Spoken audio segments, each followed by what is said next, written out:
देखिए, coherent sources वो sources जिनका phase difference, path difference does not changes with time, ठीक, are known as coherent source. वो sources जिनका फेज डिफरेंस और path difference does not changes with time. S1 source से light being produce हुई, Y1 बराबर A1 sin omega t। S2 source से light being produce हुई, Y2 बराबर A2 sin omega t plus y। तो A1 A2 omega amplitude, omega t phase है, omega t phase है, phase difference y है। तो फेज डिफरेंस y की value 2 pi by lambda into path pi. तो जो फेज डिफरेंस होता है वो टाइम के अकॉर्डिंग नहीं चेंज होता। तो ऐसे सोर्सेस क्या कहलाते हैं? Coherent sources.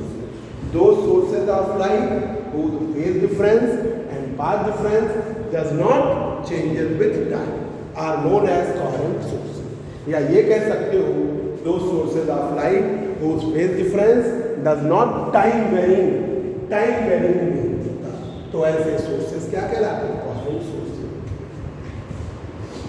दो sources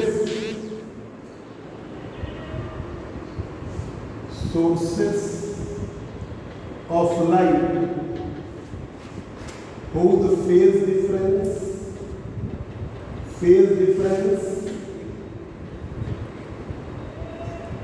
and path difference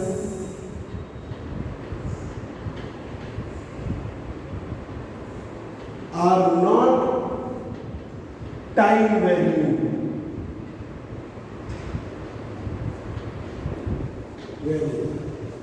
are known as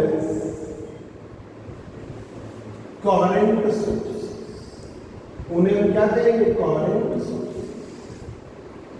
जिनका फेज डिफरेंस और पाथ डिफरेंस टाइम वेरिंग नहीं होता है, उन्हें हम कहते हैं कोहेरेंट सोर्स। हाँ, उन्हें हम कहते हैं कोहेरेंट सोर्स। अब आइए इनकोहेरेंट सोर्स।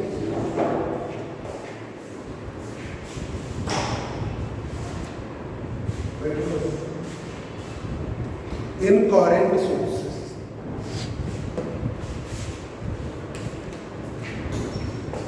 इसका एग्जाम्पल, पहले कोहेरेंट के एग्जाम्पल। अब प्रदीप चले ना जाए, प्रदीप को बोल दे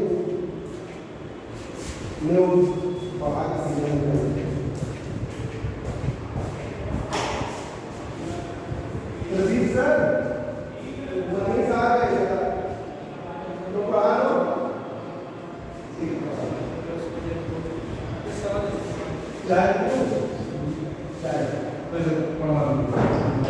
बोल दे रहे बच्चों।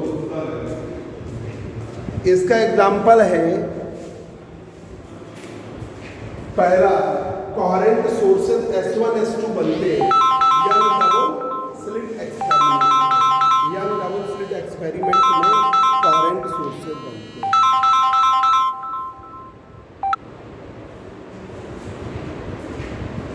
कोहेरेंट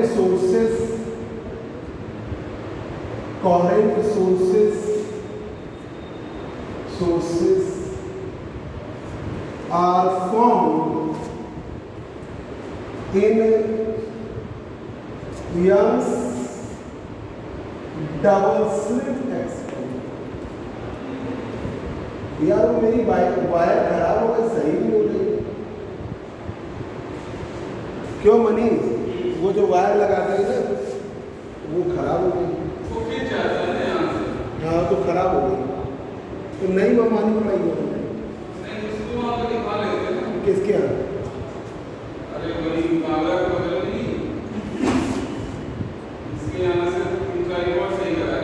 अच्छा, उसके यहाँ। Coherent sources are formed in Young double slit experiment. Coherent sources कहाँ बनते हैं? Young double slit. अब इस एक्सपेरिमेंट को तुम्हें पढ़ना नहीं है, इसलिए थोड़ा सा इधर फिगर बना देते हैं। फ्रेस्नेल बाई प्रिज्म और लॉयड सिंगल मिरर पढ़ोगे तो उसके फिगर भी बनाए उसमें से। तो उसमें क्या होता है? देखिए, एक सोर्स आगे स्लिट S, ये monochromatic source of light. Monochromatic source of light. फिर आगे है फाइन स्लिट, फाइन एस, ठीक है। फिर आगे दो कोहेरेंट सोर्सेस S1 S2, एक है S1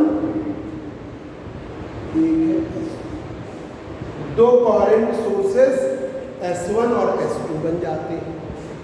फिर आगे स्क्रीन XY, उसके आगे स्क्रीन XY, जहां पर इंटरफेरेंस पैटर्न बनता है। तो यही आपने ये इस कोहेरेंट सोर्सेस बनाने के लिए S से S1 S से S2 के बीच की सेपरेशन से SS1 SS2 से, ठीक है। तो ये S1 S2 आपके क्या है, कोहेरेंट सोर्सेस, ठीक है। ये है यहाँ डबल स्लिट एक्सपेरिमेंट। और यहां से वेव फ्रंट जो निकलेगा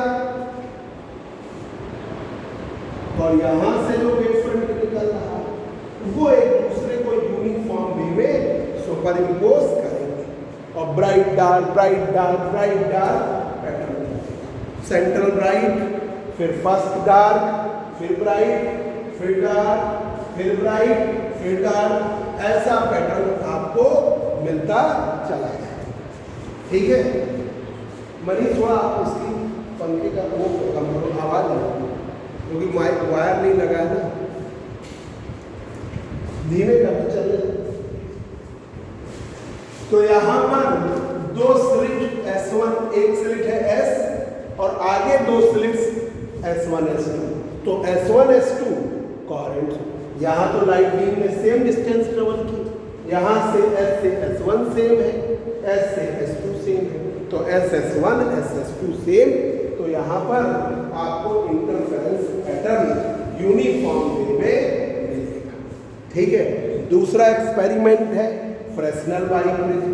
इसमें भी दो कोहेरेंट सोर्सेज, जो एक शॉर्ट क्वेश्चन आ सकता है, describe coherent sources, describe explain coherent sources with experiment, ठीक है। तो 3 मार्क्स का क्वेश्चन है इंपॉर्टेंट।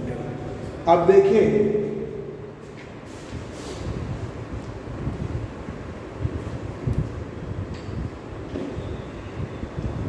बच्चों,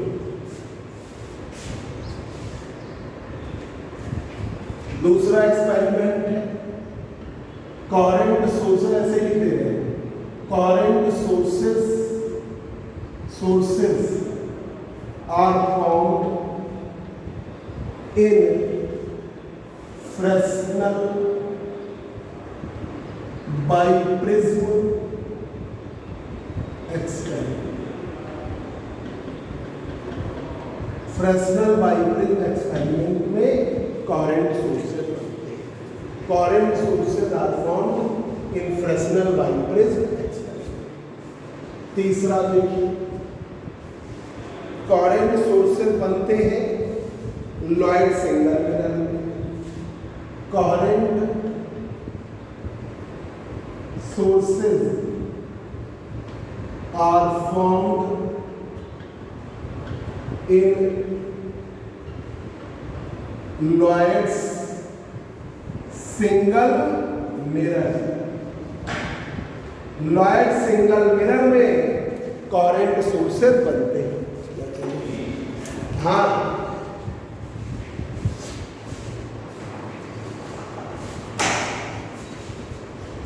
तो जरा ये चाय ऊपर बोल दो, 3-4 चाय पी लो। Coherent sources are found in Lloyd single mirror experiment. तो अब सिलेबस में यही दो है, ऐसे ही सिलेबस बहुत है तो एक्स्ट्रा पढ़ाना तो पॉसिबल नहीं, और सब्जेक्टिव में फिर जरूरत भी नहीं। ऑब्जेक्टिव में होता है कि भाई एक्स्ट्रा पढ़ाया जाए, है ना।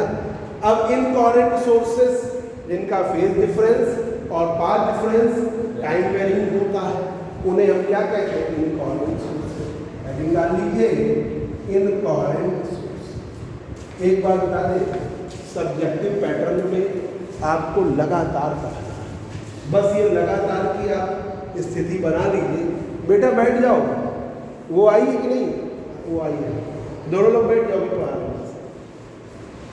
सब्जेक्टिव में लगातार और जाके लिखिए। संडे को तुम भी बैठ जाओ सुबह में, ये लोग तो पूरा है। अब देखिए इनकरेक्ट सोर्सेस, इनकरेक्ट सोर्सेस, दो sources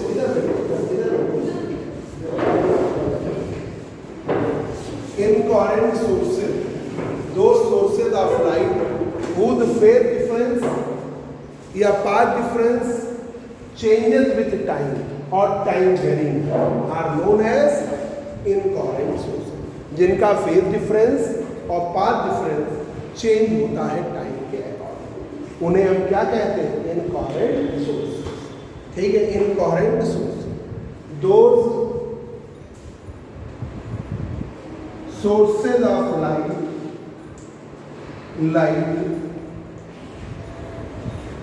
whose phase difference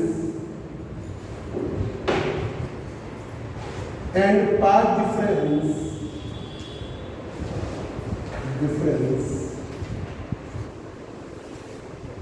those sources of light whose phase difference and path difference, जिनका फेज डिफरेंस और पाथ डिफरेंस चेंज होता है, दो sources of light whose phase difference and path difference are changes with time और time varying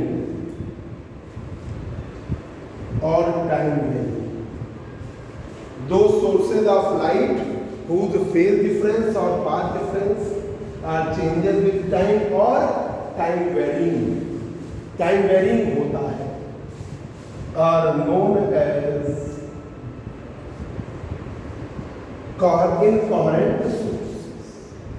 incoherent sources। बेटा देखना कि नीचे इंक रहेगी, इंक हमने दी incoherent sources, those sources of light whose phase difference and path difference, जिनका phase difference और path difference are changes with time और टाइम वेरिंग, टाइम के अकॉर्डिंग चेंज हो रहा है या टाइम वेरिंग है, उन्हें हम क्या कहते हैं? इनकोहेरेंट सोर्स, जिनका फेज डिफरेंस और पाथ डिफरेंस समय के साथ बदलता है, उन्हें हम क्या कहते हैं? Incoherent source. इसका एग्जांपल डेली लाइफ में जो भी सोर्सेज हैं सब incoherent, all sources in daily life are incoherent। जितने भी लाइट सोर्सेज हैं डेली लाइफ में वो सब इनकोहेरेंट। ठीक है, अब जैसे आपको एक्सपेरिमेंट के अलावा जो बताया जाए सब इनकोहेरेंट। ठीक है, कोहेरेंट सिर्फ आपका यंग डबल स्लिट में है, फ्रेशनर बाइप्रिज्म में है, लॉयड सिंगल मिरर में है, और कहीं बन रहे जैसे रैले रिफ्लेक्टोमीटर में बनता है, न्यूटन्स रिंग एक्सपेरिमेंट में बनता है, माइकलसन इंटरफेरोमीटर में बनता है, तो वो है। ठीक है, अब आपके सिलेबस में लिखा है कंडीशन क्या है इंटरफेरेंस।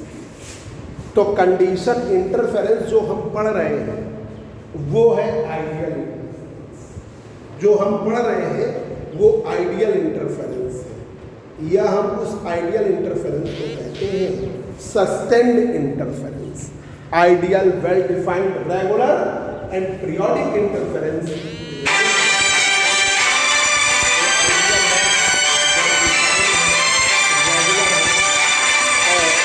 इंटरफेरेंस है, उसे हम क्या कहते हैं? Sustained interference. तो देखिए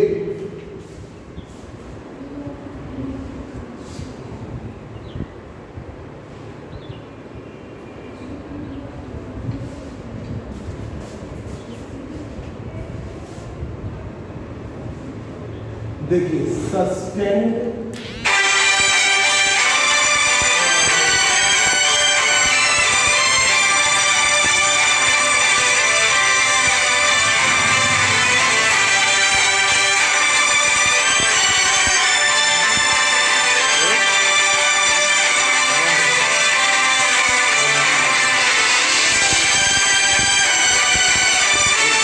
मालूम नहीं, क्लास पढ़ा रहे हैं।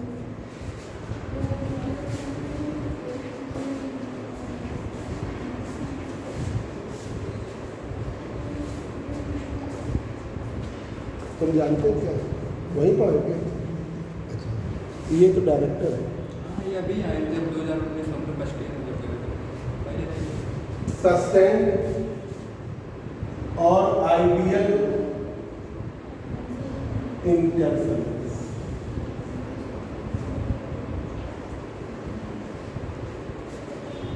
हेलो, हाँ मैडम, मेरी क्लास रिकॉर्डिंग में लगी है ना, इसलिए वो।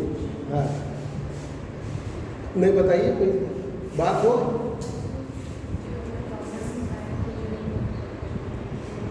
अच्छा अच्छा, बस मैं अभी 10 मिनट बाद देखूँगा। ठीक, प्रिंसिपल अमर श्रीवास्तव सर है, अभी आए हैं DAV से हमारे।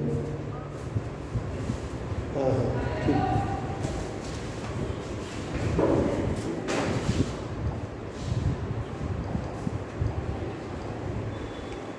सस्टेन्ड इंटरफेरेंस या आइडियल इंटरफेरेंस, तो देखिए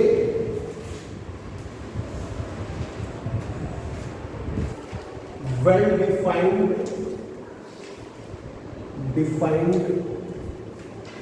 रेगुलर एंड पीरियोडिक इंटरफेरेंस,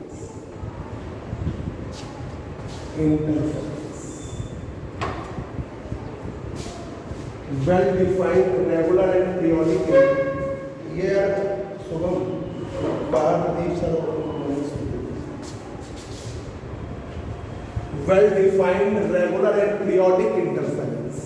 जो वेल डिफाइंड है, रेगुलर है, ठीक है, और पीरियोडिक इंटरफेरेंस है, उसे हम क्या कहते हैं? Sustained interference. Well defined regular and periodic interference is known as, बोलो बोलो बेटा, known as sustained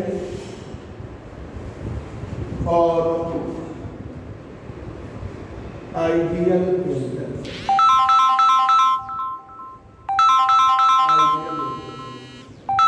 Well defined regular and periodic interference is known as sustained interference.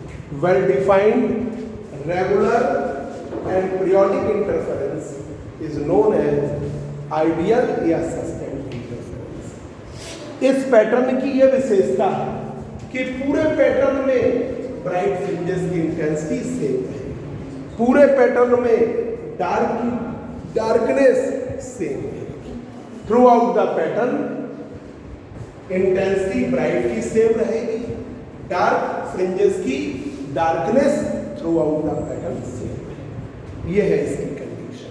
तो well defined regular and periodic interference is known as sustained interference या ideal interference.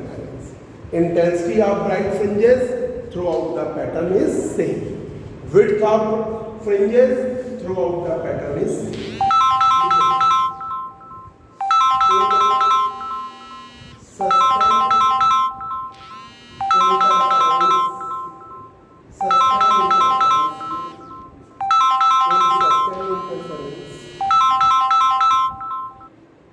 In sustained interference, intensity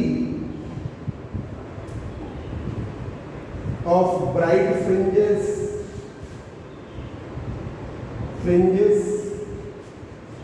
throughout the pattern is same. The pattern is same.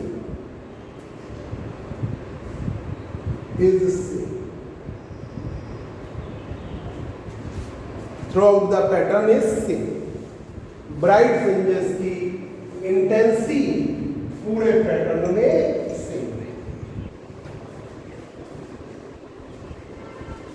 Dark fringes की darkness भी same रहेगी, width same रहेगी, ठीक है, width आपकी same रहेगी, width of fringes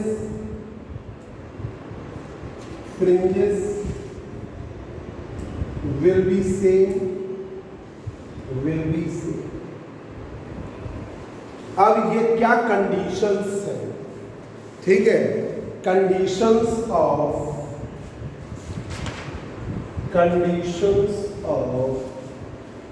yes friends, conditions of sustained और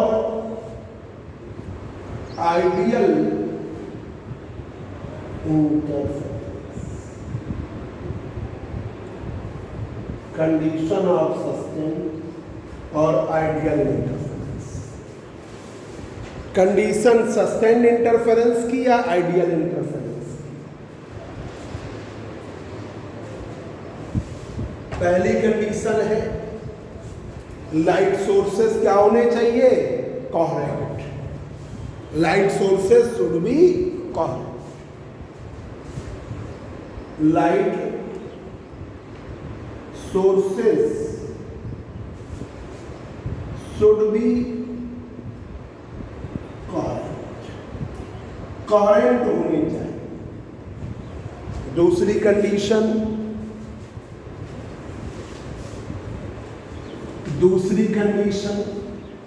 light sources should B coherent.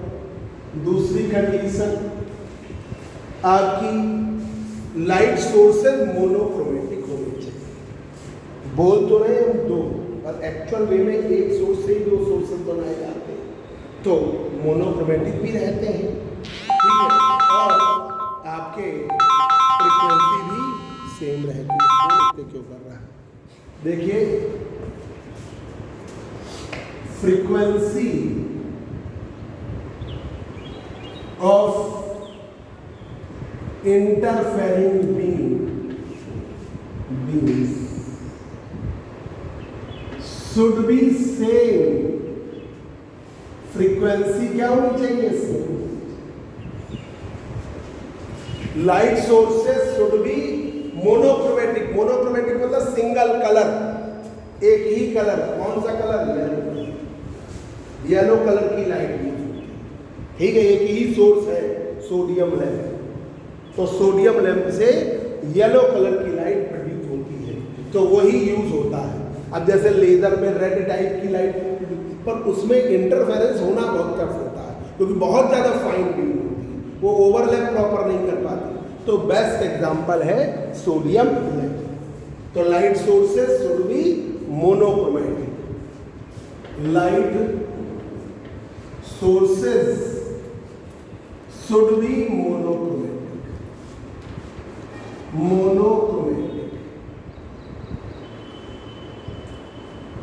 Light sources क्या होने चाहिए? मोनोक्रोमेटिक।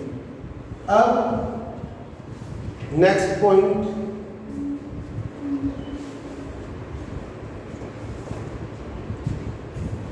लाइट सोर्सेस के एम्पलीट्यूड लगभग बराबर होने चाहिए, नियरली इक्वल होने चाहिए।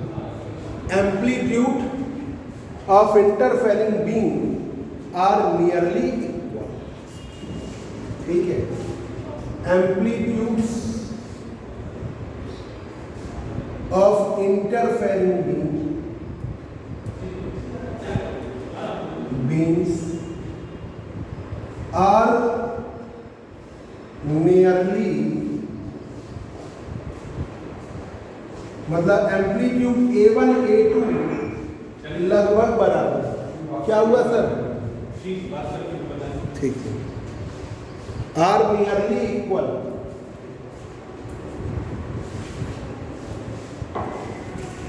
Amplitude of interfering beams are nearly equal. अगर इक्वल हो जाए तो बहुत अच्छा पैटर्न बने। तो हम ट्राई करेंगे कि एम्पलीट्यूड नियरली इक्वल, ठीक है। नेक्स्ट देखिए, कोहेरेंट सोर्सेस के बीच की सेपरेशन बहुत कम होनी चाहिए। Separation between coherent sources should be very small, या जितना स्मॉल हो जाए उतना अच्छा है, ठीक है। तो आप क्या लिखोगे? Separation between coherent sources should be very small और एज स्मॉल एज पॉसिबल, ठीक है। तो ये देखिए, S1 S2 सोर्सेस देते हो, उनके बीच की सेपरेशन, ठीक है। Separation between coherent sources, separation between coherent sources should be very small,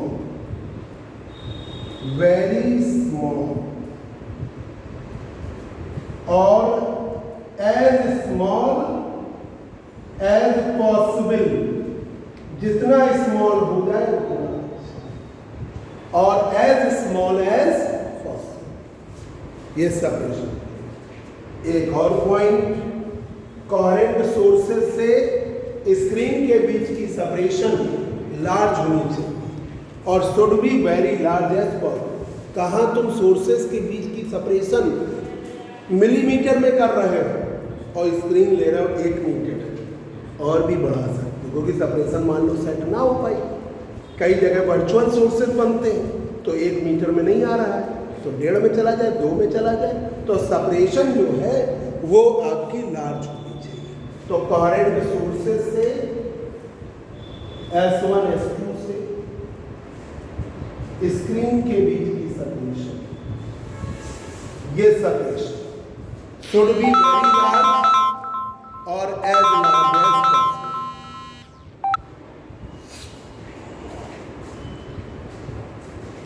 Separation between coherent sources and screen should be very large or as large as possible.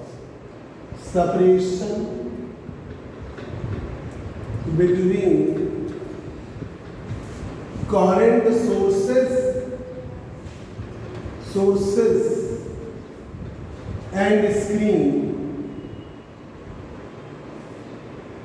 should be very large or as large as possible। ये बच्चों as large as possible should be very large or as large as possible। ये आप 6 point बताओ तो 1 point और बताओ। 6 point लिखना चाहते हो 7 पॉइंट? 7 कर दे रहे हैं, नंबर अच्छा हो रहा है। 1 पॉइंट और पढ़ा। अगर लाइट सोर्स, लाइट बीम्स क्या हो गई? पोलराइज्ड हो गई। आपने पोलराइजर से क्रॉस कर दिया तो सेम स्टेट ऑफ पोलराइजेशन होना चाहिए। भाई S1 सोर्स के आगे आपने टूरमैलीन क्रिस्टल,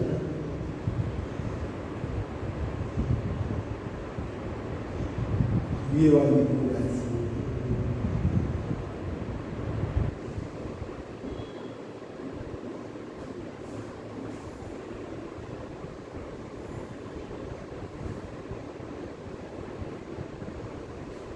S2 सोर्स के आगे आपने टूरमैलीन क्रिस्टल,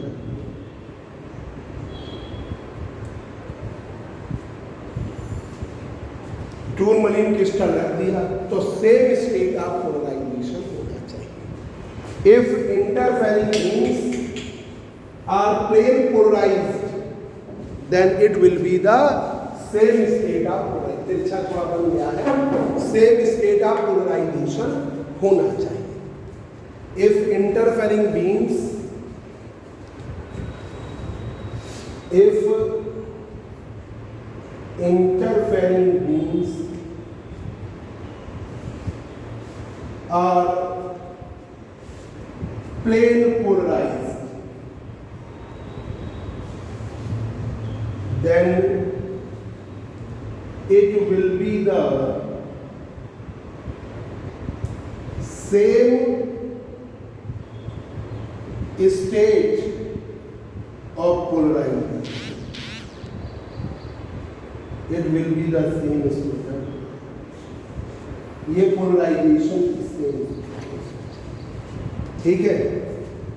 ये आपका आज, तो आज हमने ऑनलाइन क्लास में हम आपको डालेंगे topic coherent source, incoherent source और कंडीशन ऑफ सस्टेन्ड इंटरफेरेंस या कंडीशन ऑफ इंटरफेरेंस। क्योंकि थ्योरी में प्रैक्टिकल जो हम कर रहे हैं वो हम आइडियल इंटरफेरेंस बना रहे हैं। तो सिलेबस में जो आपका लिखा है कंडीशन ऑफ इंटरफेरेंस। ठीक है, हमने कल बताया था कि first second semester third semester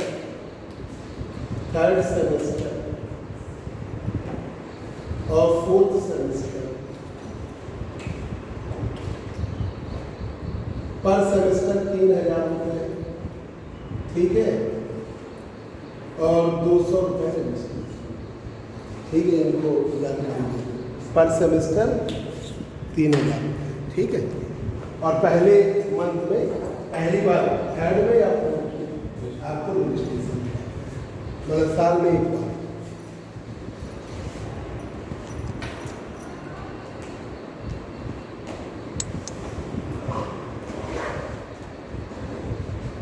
ठीक है, कल लो अब हमें नहीं लग रहा तुम्हारे में क्या कुछ